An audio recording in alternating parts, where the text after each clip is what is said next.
በስመ አብ ወወልድ ወመንፈስ ቅዱስ አሐዱ አምላክ አሜን። ርእስኻ ግለጸለይ ናይ ሕልና ጸሎት። ኦ ኣምላኸይ መገድኻ ብዝግባእ ስለ ዘይፈልጦ ናባኻ ዝመጽእ ኣነ ኣይኮንኩን። ኣእምሮይ ፍልጠተይ ውስን እዩ። ነፍሰይ እውን ተጸጊማ ኣላ። ስጋይ ከም ፈረስ ናብ ዝደልዮ ይጋልበኒ ኣሎ።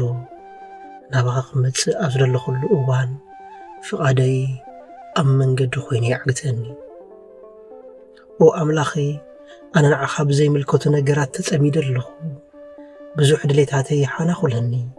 ካብ ጉስቁልናይ ዝተለዓለ ካብ ምቑሳለይ ዝተለዓለ ንኽፉእ ትምኒተይ ክስዕሮ ይከኣልኩ። ናይ ጥፋኣት መገዲ ኣብ ክንዲ ዝቐንስ መመልሸ እውስኽ ኣለኹ። ካባኻ ኣዝየ ርሒቑ ኣለኹ። ስለዚ ናባይ ክትመጽእ እትኽእል ንስኻ ኢኻ። ንስኻ ናይ ኩሉ ጐይታ፣ ንስኻ ናይ ኩሉ ፍጥረት ንጉስ ኢኻ። ኦ ኣምላኸይ ንዓ ርእስኻ ግለጸለይ። ወድኻ ኣገልጋሊኻ ዝኾንኩ ንዓይ ንድኹም ባሪኻ ብምሕረትካ ኣብጽሓኒ። ኦ ኣምላኸይ ንስኻ እትነብረሉ ስፍራ ኣብ ከውሒ ልበይ ስራሕልካ ኣነ ኣይኮንኩን። ምኽንያቱ እግዚኣብሔር ንቤት እንተዘይሓነጸ ሓነጽቲ ንኾንቱ ይደኽሙ ዝብል ጽሑፍ ኣሎ።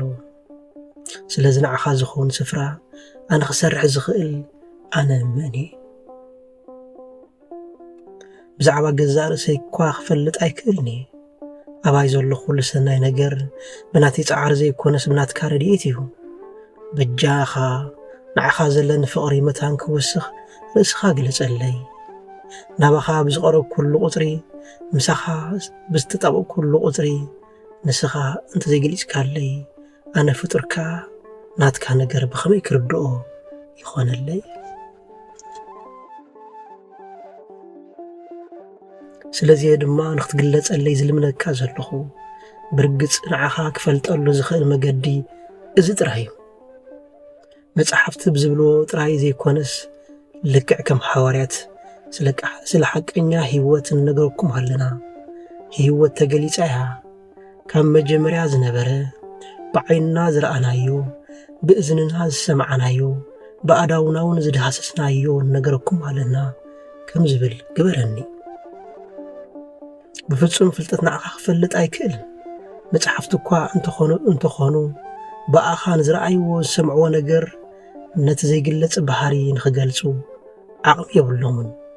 እግዚኣብሔር ሰናይ ከም ዝኾነ ጣዕሙ ቅመሱ ንዝብል ሓሳብ ካብ ምንጋር ሓሊፎም ጣዕሙ ኣይጨብጡናን እዮም። ምኽንያቱ እዚ ካብ ስልጣኖም ንላዕሊ ስለ ዝኾነ ንስራሕኻ ቋንቋ ይገልጾን እዩ። ስለዚ በጃኻ ጐይታይ ተገለጸለይ። ሽዑ ኃጢኣተይ ከም ትኪ ክበንን እዩ።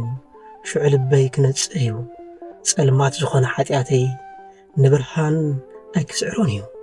ስለዚ ጐይታዬ ንዓይ ንድኹም ባሪኻ በጃኻ ተገለጸለይ። ኣሜን። ወስብሃት ለእግዚአብሔር።